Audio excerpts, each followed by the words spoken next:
आंखों का निःशुल्क जांच श्री राम पीजी कॉलेज पंचकोशी मार्ग वाराणसी सेंटर फॉर साइट के स्पेशलिस्ट डॉक्टर द्वारा निःशुल्क शिविर लगाकर सैकड़ों लोगों का निःशुल्क जांच किया गया। आधुनिक मशीनों द्वारा लोगों का जांच और आंख संबंधित विशेष सलाह दिया गया।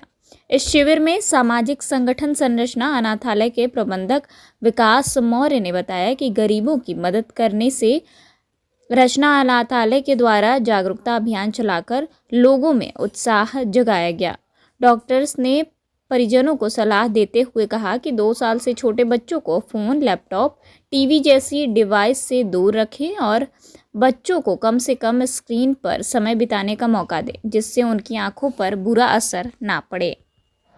दोस्तों नमस्कार और आप देख रहे हैं कांडी बनारसी में आपका स्वागत है। सेंटर फॉर साइट की आज टीम निःशुल्क सेवा भाव के द्वारा बनारस के विभिन्न जगहों पर और खासकर श्री राम इंटर कॉलेज में जांच प्रक्रिया चल रहा है। सीधे तौर पे जो डॉक्टर हैं इनसे हम बात करते हैं कि कितने लोगों की आज जांच हुई।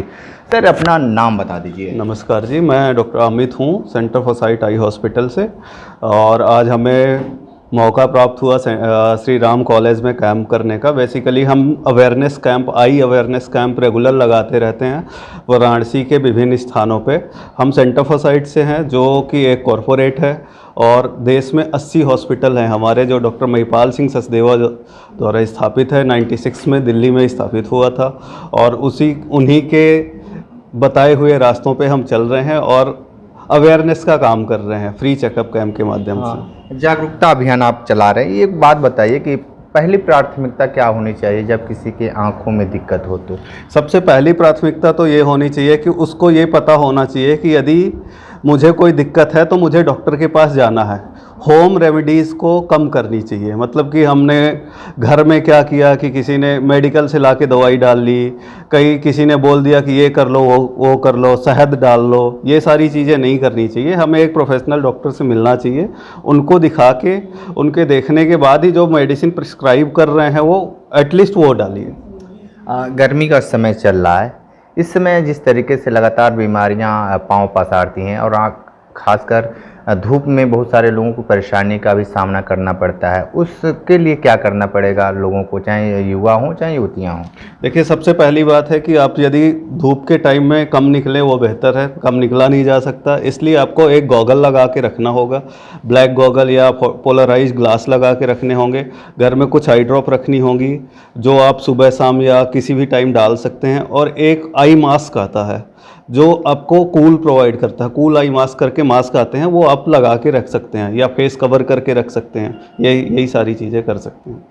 आज की दुनिया में हर लोगों के पास स्मार्टफोन है और हर लोग स्मार्टफोन पे बिजी रह रहे हैं और देखा जा रहा है कि छोटे छोटे बच्चे भी उस पर मोबाइल के शिकार या टीवी के शिकार हो रहे हैं। तो बच्चे को देखा जा रहा है कि छोटे छोटे बच्चों को भी आजकल समय में लगाना पड़ा है, चश्मा लगाना पड़ रहा है। तो बच्चों को कैसे दूर हो, या जो आंखों को लेकर तमाम तरह की दिक्कतें और समस्याएं सामने देखने को मिल रहा है, तो बच्चों को लेकर क्या करना चाहिए? देखिए, बच्चों को सबसे ज़्यादा डेफिनेटली बच्चों में काफ़ी ज़्यादा मायोपिया फैल रहा है या चश्मे का नंबर उन्हें काफ़ी ज़्यादा आ रहा है। उसके लिए सबसे पहले तो उनको 2 साल तक फ़ोन नहीं देना। घर में आपके जितनी भी महिलाएं हैं, जो भी उन बच्चे की माँ है, फादर हैं, कोशिश करिए उनके सामने आप कम फ़ोन चलाएंगे तो उनको देखने की आदत नहीं पड़ेगी। एक दूसरी चीज़, उन्हें आउटडोर एक्टिविटीज़ पे ज़्यादा डालिए। अभी हम क्या कर रहे हैं कि दिन भर घर में फ़ोन देख लो, बेटा बाहर मत जाओ। कोशिश करिए कि जितना आउटडोर एक्टिविटीज़ बच्चे करेंगे उतना फिट रहेंगे। और कभी भी यदि आपको लगता है कि हमारा बच्चा पास जाके देख रहा है, टीवी के बहुत पास जाके देख रहा है या पढ़ते समय बहुत पास करके देख रहा है, तो एक बार ज़रूर आप एक आई स्पेशलिस्ट से मिलिए। एक बात बताइए कि मोतियाबिंद के शिकार एक उम्र के हिसाब से, मतलब जो भी 40, 50, 55 के हो जा रहे हैं महिलाएं या पुरुष, बहुत परेशान रहते हैं कि क्या किया जाए। कभी आँख, कभी दाएँ, कभी बाएँ से परेशान हो जाते हैं। बहुत सारे लोग यहाँ से बनारस छोड़कर विभिन्न जगहों पे, शहरों में जाते हैं जांच कराने के लिए। लेकिन आपकी जो ये सेंटर फॉर साइट है, क्या किस तरीके से अगर किसी को कराना हो तो क्या प्राथमिकता किस तरीके से देंगे? सेंटर फॉर साइट हर बंदे को एक प्राथमिकता देती है कि आप आइए, अपॉइंटमेंट लीजिए और डॉक्टर को दिखाइए। मैक्सिमम टाइम यदि हम कहें कि आपको हॉस्पिटल में व्यतीत करना है तो 45 मिनट। हम कोशिश करते हैं कि 45 मिनट के अंदर हर पेशेंट को फ्री कर दें, ये हमारा गोल है। लेकिन यदि किसी को कैटरेक्ट है, मोतियाबिंद है, उसके लिए कोशिश ये होनी चाहिए कि वो रेगुलर चेकअप में रहे। जब भी उसका मोतियाबिंद इतना ज़्यादा हो जाए कि ऑपरेट करने की ज़रूरत है तो प्राथमिकता ये होनी चाहिए कि उसको करवाना चाहिए। और सेंटर फॉर साइट के साथ हर लेटेस्ट टेक्नोलॉजी है। आई केयर में जितनी भी लेटेस्ट टेक्नोलॉजीज आज की डेट में है वो sub centre for site Varanasi के अंदर हैं। तो आप कहीं और जाने की जगह आप centre for site Varanasi visit करिए और आपका ट्रीटमेंट करवाइए। आज कितने लोगों का आपने चेकअप किया और सबसे कितने लोगों का चेकअप किए और क्या नया चीज़ क्या आया कुछ? देखिए, आज कम से कम 100 से ऊपर लोगों का हमने चेकअप किया, जिसमें से 20 से 30 लोगों को मोतियाबिंद की शिकायत निकली, 10 से 15 लोगों को चश्मे के नंबर निकले, कुछ बच्चे आए जिनको हमने रिफ़र किया हॉस्पिटल दवा डाल के जांच करने के लिए। तो ये सारी चीज़ें, और सबसे ज़्यादा जो कॉमन चीज़ दिखी वो है ड्राई आई, मतलब आँखों में पानी का सूखापन। वो सबसे 80% लोगों में ये चीज़ दिखी कि उनको ड्राई आई की प्रॉब्लम लग रही है। अच्छा, ये ड्राई आई जो है तो क्या करना चाहिए लोगों को? बहुत सारे, जैसे हम भी हैं, हम भी चेक कराएं हैं आपसे, तो आप भी बताएं इस तरीके। तो हम लोग को क्या करना चाहिए, सुबह शाम या 2 टाइम 4 टाइम क्या करना चाहिए जो कि आँखों में नमी रहे? सबसे पहली बात, आप जितना ज़्यादा ब्लिंक कर सकते हैं, सबसे अच्छी बात है कि आप जितना ब्लिंक करेंगे उतना बेहतर आम भाषा में बताइए, क्योंकि आम भाषा में पलक जितना ज़्यादा झपक सकते हैं वो बहुत अच्छा होएगा। दूसरी चीज़, आप एक 20-20-20 रूल होता है कि आप 20 मिनट तक यदि फ़ोन देख रहे हैं तो 20 सेकंड के लिए आप दूर देखिए, 20 फीट दूर देखिए। तो ये 20-20 रूल हमें फॉलो करना चाहिए। और तीसरी चीज़ है कि यदि आपको ज़्यादा ही दिक्कत आ रही है तो आप आई स्पेशलिस्ट से मिलकर ड्रॉप डाल सकते हैं। बिल्कुल। तो देखिए, ये डॉक्टर थे, अपनी बातें बताए हैं। अगर जो भी समस्या होता है तो आप डॉक्टर से सलाह लें, लेकिन बहुत बारीकी की बातें बताई हैं कि अगर आपके आँखों में अगर पानी का कम हो रहा है तो थोड़ा सा अपनी जो पलकें हैं लगातार उसको ऊपर नीचे करिए।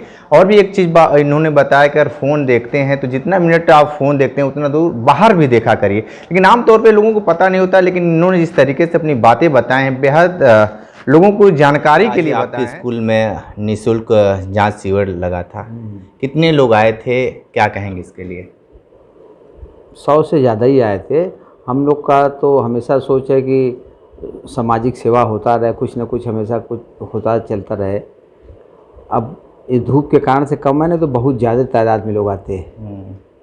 एक तरफ स्कूल भी चलता है और जिस तरीके से सामाजिक कार्य में आप चढ़ बढ़कर हिस्सा ले रहे हैं, तो आज के परिवेश में सामाजिक कार्य को देखा जाए और जो आँख चेक कराना, आजकल हर परिवार में आँख की समस्या को लेकर जूझ रहे हैं। तो ये चीज़ें जो आपके दिल में आई, जो भाव आया, जो कि आपने जगह भी दिया डॉक्टरों को लेने के लिए, तो फिर अगला कदम या इस तरीके कार्यक्रम और कितने जगह कराएंगे आप? और जगह जगह कराने की हमारी प्रयास है, इसलिए कि आजकल मोबाइल ज़्यादा बच्चों देख रहे हैं, आँख के प्रभावित बहुत ज़्यादा लोग हो रहे हैं।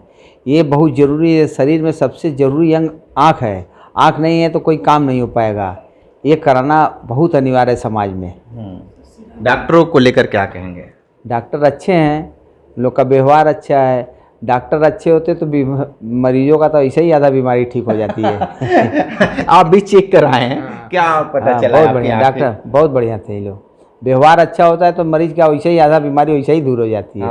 अगर करें कि आप भी चेक कराएं आँख अपनी, क्या निकला है समस्या निकली वही कि भाई हमने किसी को चेक कराया था, गड़बड़ था, उन्होंने कहा कि इसको इस तरह ना कराइए। हमको भी लगा कि हाँ ये बात सही कर रहे हैं, गड़बड़ बना के दे दिया था, तो अच्छा लगा।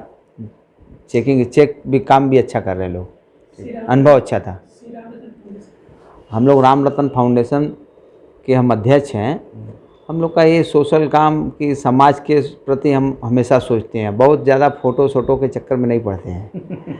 ज़मीन स्तर से काम करना वो मेरा स्वभाव है। दिव्यांश से ये बताइए कि जिस तरीके से समाज में चढ़ बढ़ कर आप हिस्सा ले रहे हैं, आम जनमानस की सेवा करने में लगे हैं, आज निःशुल्क शिविर लगाए थे आँख जांच करने के लिए, इसके लिए क्या कहेंगे आप? हम लोग ने निःशुल्क आँख जांच लगवाया था, जिसमें कई लोग देखा गया कि कई लोग का आँख ख़राब है, कई बुज़ुर्ग हैं जिनके आँख काम नहीं कर रहे हैं, उन लोग के लिए, असहाय लोग के लिए किया गया था, शिविर जांच किया गया था। उसमें कई लोग ने बढ़ चढ़ के हिस्सा लिया है, करीबन 150 लोग प्लस ही आए थे।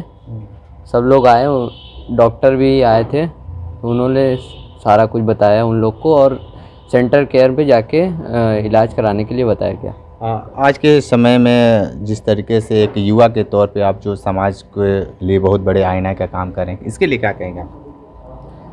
अब कुछ लोग जो असहाय हैं उनका सपोर्ट करना चाहते हैं और समाज सेवा करना बहुत प्रिय लगता है हमें, इसलिए उन लोग को बढ़ चढ़ के हमें करना बहुत अच्छा लगता है। विकास जी बताइए कि जिस तरीके से आज शिविर लगाए थे बनारस के लोगों के लिए खास करके, क्या कहेंगे इसके लिए? मैं रचना अनाथालय के प्रबंधक विकास मौर्य बोल रहा हूँ और मैं श्री राम रतन फाउंडेशन के अंतर्गत रचना अनाथालय एंड सेंटर फॉर साइट के द्वारा आज श्री राम कॉलेज में भव्य संचालन किया गया निःशुल्क नेत्र जांच का, जिसमें 100+ लोगों ने इसमें भाग लिया और मुझे बहुत खुशी और हर्ष है कि जो कमज़ोर पक्ष है, पिछड़े पक्ष हैं, उन लोग हॉस्पिटल में जाते हैं, ज़्यादा खर्चा देते हैं, उनके पास पैसे की अभाव है, ऐसे लोगों का हमने श्री राम कॉलेज में निःशुल्क जांच किया।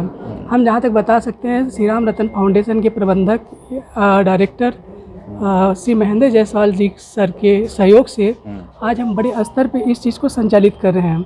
आज यदि भारत श्री राम रतन फाउंडेशन है तो उसी के माध्यम से रचना अनाथालय के द्वारा हम अलग अलग क्षेत्रों में इसे ले जाएंगे। जो गरीब हैं, जिनके पास पैसे की अभाव है, शिक्षा का अभाव है, उनके पास नेत्र की एक ऐसी समस्या उभर के आ रहा है कि लोगों को कम उम्र के बच्चों में भी मोतियाबिंद या चीज़ें दिखने स्टार्ट हो गए हैं। यदि हम इन लोगों को पैसे की अभाव में करें तो हमारी जो युवा जनशक्ति है, अंधे और भारत के ग्रोथ में ये लोग कमी आएंगे। यदि हम इसी तरीके का सेंटर फॉर साइट के द्वारा निःशुल्क आज नेत्र जांच शिविर लगाते रहेंगे तो हमारी जो युवा पीढ़ी है, इनमें जनसंचार की भावना आएगा, इनमें एकाग्रता आएगा, ये हमारा जो नेत्र बढ़ेगा तो हमारा देश बढ़ेगा। ठीक है, तो आप सुन रहे थे जिस तरीके से चढ़ बढ़कर जो NGO है वो भी काम कर रहे हैं, विशेष इंटरव्यू कर रहे थे। तो हमारे साथ बने रही कांडी बनारसी के साथ, हमें दीजिए इजाज़त, नमस्कार।